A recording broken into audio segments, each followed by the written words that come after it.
आणि परभणी येथील घटनेच्या निषेधार्थ आज जालन्यामध्ये जनआक्रोश मोर्चाचं आयोजन करण्यात आलं। या मोर्चाला सुरुवात झालेली आहे।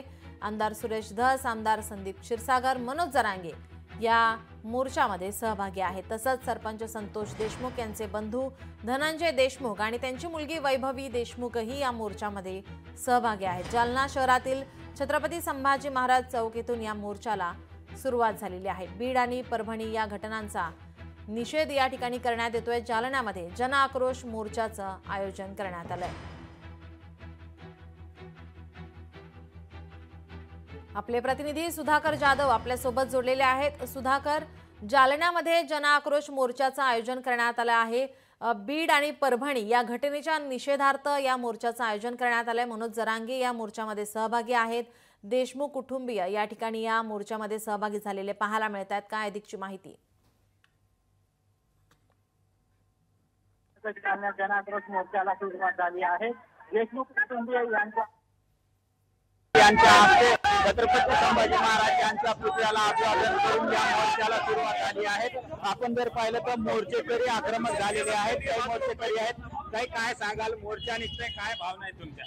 आमच्या भावना म्हणजे व्यक्त करायला आमच्याजवळ थोडं आत्मविश्वास कमी पडलेला आहे कुठेतरी, कारण की सरकारने अजूनही यामध्ये काही दखल घेतलेली नाही। माझी विनंती आहे मुख्यमंत्री देवेंद्र फडणवीस साहेबांना की महाराष्ट्राच्या महिलांच्या वतीनं की संतोष भैया यांना न्याय मिळाला पाहिजे। नक्कीच आपल्यासोबत धनंजय देशमुख आहेत। भाऊ, काय सांगाल, मोर्चा निघत आहे, 1 महिना झालाय, तरी कुठली प्रशासनाकडून कारवाई होत नाही का? तुम्हाला असं वाटतंय का? कारवाई चालू आहे, गती आली पाहिजे आणि त्या गतीतून हे लवकरात लवकर आरोपी जेरबंद करून पुढील कारवाई झाली पाहिजे। परळीमध्ये काही बूथ कॅप्चर करण्यात आले असा आरोप करण्यात आलेला आहे। जितेंद्र आव्हाड यांनी आरोप केलाय की काही बूथ कॅप्चर करण्यात आल्याचा। त्याचं काय? जितेंद्र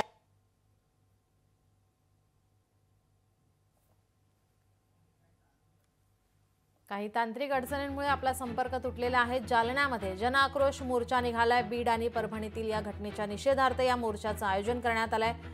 मनोज जरांगे या मोर्चामध्ये सहभागी आहेत। मनोज जरांगे, आपण एक जनता म्हणून या मोर्चामध्ये सहभागी असल्याचं त्यांनी यावेळी वक्तव्य केलं होतं। त्याचप्रमाणे सरकारला सुद्धा या ठिकाणी त्यांनी विनंती केली होती, मागणी केली होती, लवकरात लवकर जे मारेकरी आहेत त्यांना त्यांच्यावरती कारवाई व्हावी, त्यांना कठोरात कठोर शिक्षा द्यावी अशी मागणी त्यांनी केलेली आहे। त्याचप्रमाणे धनंजय मुंडे यांच्यावर सुद्धा त्यांनी आरोप केलेला आहे, हल्लाबोल केलाय। ज्या पद्धतीने माननीय देवेंद्रजींनी या बीड या प्रकरणाचा तपास सुरू केला आहे आणि तपासाला अंतिम करण्याकरता शेवटी तपास इतका मजबूत असला पाहिजे की आरोपी हा कोर्टात सुटू नये, याकरता जी बाब करायला पाहिजे ती सरकार करता आहे। आणि मला वाटतं की योग्य तपास सुरू आहे।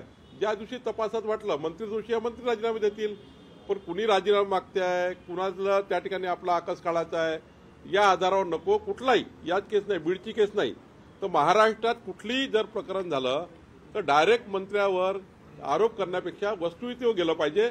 मंत्री इन्व्हॉल्व असेल तर राजीनामा देतील। लोकशाही मराठी ऐका, पहा, जागरूक रहा।